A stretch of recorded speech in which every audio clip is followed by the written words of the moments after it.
வரும் நவம்பர் 13ஆம் தேதி முதல் 2025-2026 வடகிழக்கு பருவமழை காலத்தை நாடு எதிர்கொள்ளும் என்றும் இது அடுத்த மார்ச் மாதம் வரை நீடிக்கும் என்றும் மலேசிய வானிலை ஆய்வு மையம் மெட் மலேசியாவின் தலைமை இயக்குனர் டாக்டர் முகமது இஷாம் முகமது அனீப் அறிவித்துள்ளார்.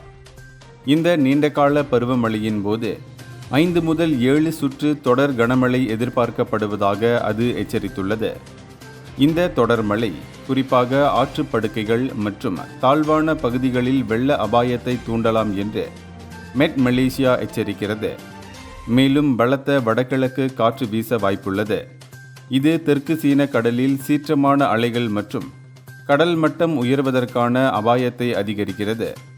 மலேசியர்கள் மை சுவாச்சா செயலி மூலம் அதிகாரப்பூர்வ வானிலை அறிக்கைகளை பின்பற்றுமாறும் மெட் மலேசியாவின் எச்சரிக்கைகளுக்கு கவனம் செலுத்துமாறும் வலியுறுத்தப்படுகின்றனர். இந்த நிலையற்ற வானிலை காலத்தை எதிர்கொள்ள மக்கள் விழிப்புடனும் தயார் நிலையிலும் இருக்குமாறு அதிகாரிகள் வலியுறுத்துகின்றனர். இந்தியர்களின் இதய குரல் மக்களோசை.